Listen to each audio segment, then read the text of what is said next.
walking with it.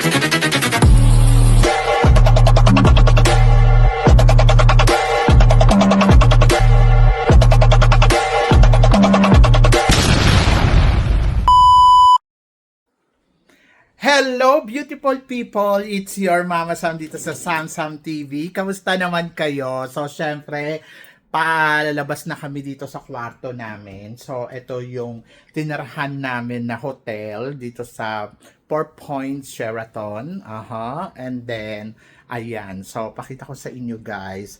Syempre, yung experience ko dito ay napaka-relaxing. So gusto ko yung toilet nila. Napakaganda ng toilet. Ayan, di ba? Tapos alam niyo yun, meron pang eto, private siya. Di ba? And then, ayan naman, syempre yung kanilang sink. And then, ito naman yung shower room. Di ba? So, kapag sinarado mo yan, napaka-bongga niya kasi para siyang aparador lang. Di ba? So, yon. So, medyo na-enjoy ko yan. And then, of course, yung kanilang bed na napakalambot na talaga naman, oh my gosh, sobrang na-enjoy ko din. At lalo na yung supang to.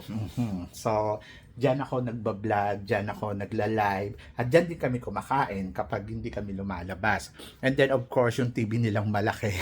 Ayan. So, yon. So, experience ko dito, sobrang winner. Medyo may kamahalan kasi parang $100 per night.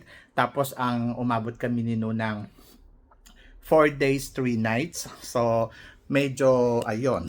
Na-enjoy ko din syempre yung pre-breakfast namin. Kasi include na doon yung breakfast. Pero yung kanina, hindi na kami kumuha ng breakfast. So, hindi na namin siya inavail kasi grabe, umabot na siya ng 100 mahigit. Di ba? Anyway, pero ang total suma, medyo syempre malaki yung nabayaran. Pero nandoon ako sa part na na-enjoy ko naman yung bakasyon.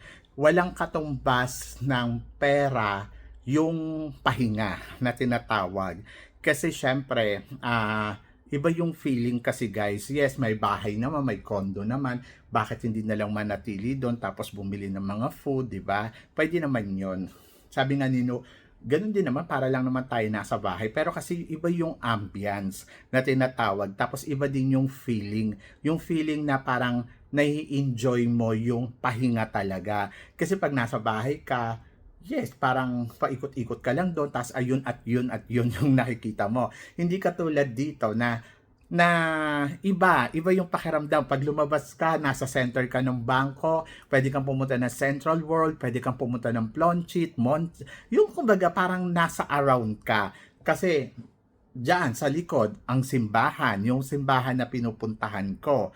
And then, ayun, nai-enjoy ko siya kasi sa umaga, alam mo yun, yung parang meron kang panahon na pagkagising mo sa umaga, iisipin mo kagad magpasalamat sa Diyos at pumunta at umattend ng short mass. Di ba? Sa umaga, ang misa nila is 8 a.m. So, tamang-tama pagkagising mo, konting hilamos, and then lakad, and then simbahan na. So, double purpose na siya.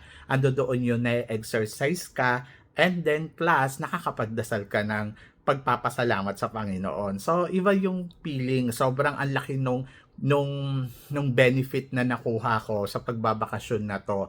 Yes, medyo may kamahalan, pero kasi wala namang katumbas ng pera yung nakakapagsimba ka araw-araw, kasi araw-araw talaga yung 4 days namin dito. 4 days din ako nandiyan. Actually 3 days kasi the following day. Tapos wala kang stress na nararamdaman, kundi ini-enjoy mo lang yung moment. Plus, syempre, may sauna. Yung sauna, ayun talaga, ang laking benefit ng nakukuha mo doon. Plus, yung swimming pool. May swimming pool din naman sa condo. Oo. Kaya lang, ewan ko, iba yung feeling ko. Yung nagsiswimming ako dito, sabi ko nga kayo, ang lamig ng tubig, para ako nasa dagat. Tapos, talagang ramdam ko talaga na nasa bakasyon ako. Kasi iba-ibang taong nakikita ko. Tapos, yung tubig nila hindi amoy chlorine kasi salt nga yung ginamit nila dyan. So, para ka talaga nasa dagat. And then, plus, maganda yung mga views na nakikita mo kasi nga, di ba, nasa taas ka. Tapos, ayun, yung breakfast mo, syempre social, hindi ka kasi magluluto, kakain ka na lang. And then, plus, na-enjoy ko din syempre yung coconut every morning kasi may coconut juice. and saka yung mga kung ano-ano pang mga pagkain, oh, 'di ba? So sulit naman, kumbaga parang hindi lugi. Tapos sa gabi, ayun ang ganda ng views kasi lumalabas kami ni Nus saglit lang sa gabi. Plus, ayun nga, nai-enjoy ko talaga yung pahinga, yung haba ng tulog mo, ay nako, winner yon. So, walang katumbas yung haba ng tulog mo everyday. So, yon. So, 3 araw din yon. Kaya maraming salamat sa inyo dahil may mga, hindi lang naman ako nagbayad dito, may nag-sponsors din sa akin. Hindi ko nasasabihin kung sino. So, yon. So, maraming salamat sa mga nagbigay, miski papano. Oo, hindi naman lahat sinagot. Kumbaga parang siguro palagay na natin yung isang gabi. Oho, so yan. And then, ayun. So, maraming salamat. Na-enjoy ko din yung sungkran kasi hindi kami yung babiyahin ng basa tapos malapit lang kami sa area kung saan nasungkran kasi nasa likod lang ang silog, nasa ano lang yung Central World, nasa gilid lang. Kumbaga parang convenient talaga sa lahat. And then, ang pinakapanalo talaga, nag-extend kasi ako, dapat kasi 2 nights lang yan. 2 nights and 3 days. So, in-extend ko siya ng 1 day more. Kaya, hindi naman sabi nga nino, sayang yung pera. Sabi ko, no, wag na natin panghinayangan yan kasi bakasyon galore na rin natin to. Ngayon taon na to. Hindi naman to every time. Sometimes lang. Ganon. Kaya maraming salamat talaga. And then, thanks God sa lahat. Di ba? Kasi, kung hindi naman ako pagpapalain ng Diyos, so, hindi ko siya mararanasan. Kaya, maraming salamat sa Poong May Kapal. At saka, kaya hindi ko rin talaga kinalimutan na pumunta talaga ng simbahan everyday. Ano ba naman yung makinig ka ng mass, 'di ba? Saglit lang naman, 30 minutes mass lang naman pag mga weekdays, 'di ba? So na-experience ko rin na umattend ng misa sa umaga. So 'yon, sabi ko nga, kung mauulit-uli yung ganitong experience, ganun din uli yung gagawin ko. Pero siguro saka na baka pag birthday ko na sa August kasi syempre, 'di ba? Parang kailangan din naman natin mag-ipon muna ulit. Saka malay ninyo may mag-sponsors ulit. Charot. So, yan. Anyway, so, ayun. Nasayahan talaga ako. And then, sa area nila dito, itong actually, yung request nga namin, sapat doon sa, sa taas. Actually, ito na yung pangalawang beses ko na nag-check-in dito sa hotel na to. Kasi, nung unang check-in namin, free talaga yun. Oo, nabunot namin ng Valentine's Day. Tapos, ayan na, ito na yung pangalawa. And then, sana masundan uli ng pangatlo, pang-apat, pang-lima. Sabi ko nga, try ko naman sa ibang hotel. Parang pwede din naman, di ba? So, yan. And, di ba? Ang bongga. Ayan yung swimming pool na sinasabi ko. So, mainit yan. Pero pag naligo ka sa tubig, sobrang lamig ng tubig. And then, ayun. So sabi ko nga, dapat doon kami sa kasi dati doon kami sa taas-taas talaga. And then, ayun, hindi ko ayan yung road na papuntang simbahan, yung road na yan. And then, nandoon yung simbahan. Mga konting lakad lang. Mga 10 minutes. Oo. Mabagal kasi ako maglakad, kaya 10 minutes. And yung room nila, sobrang winner. So, ayun na to. Ikaw ba naman matulog dito ng ilang araw, di ba? So, ayan si Nu. Pagkatapos, punta tayo doon sa hallway. Pakita ko sa inyo, guys, yung labas. Yung keycard, no?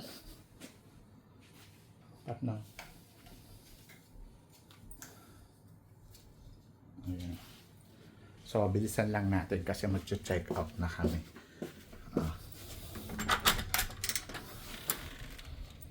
Ayan. Diba? So, ito hindi ko pa ito nakikita. Maganda din yung dito eh. Ayan. Diba? Ang ganda ng views. Sa gabi maganda yan kasi maraming ilaw. Taas ang tataas ng building. Ayun, may pang mahirap din, charot. Pero swerte ng mga nakatira dito sa area to kasi sobrang convenient talaga. Parang feeling ko mahal. So, ayan yung mga room. Punta tayo dun sa area yon.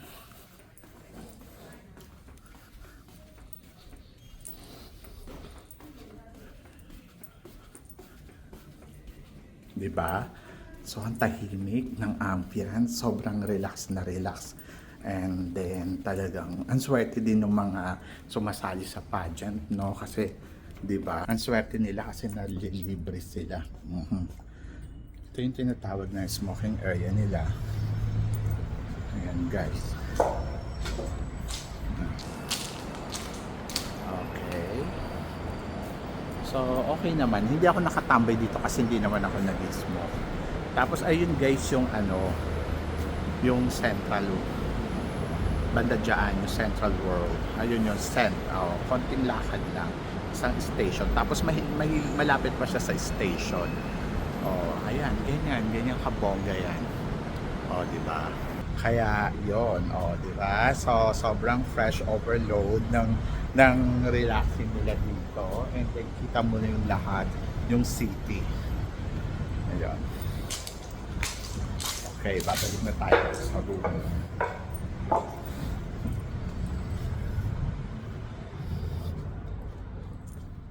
Yun guys, di ba?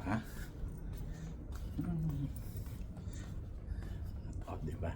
Mas maganda na rin kasi yung binibidyohan natin para remembrance, para in the future kung gusto mo siyang panoorin, makikita mo din. At salamat naman sa mga nanood, gano'n. Sa Lavin naman, syempre maraming tao doon lagi. Okay na, lumagpas na tayo. So, kailangan na natin umalis. Hanggang 12 lang kami dito. Ayan yung room. Sandali nga ulitin ko. Para bongga. Ayan siya. 11. Tak.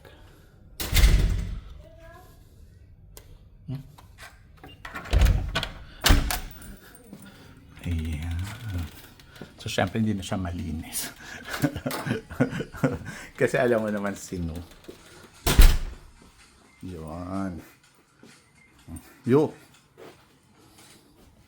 Ayan. And then, ayun na. Pag tinignan mo siya, ganyan. Diba?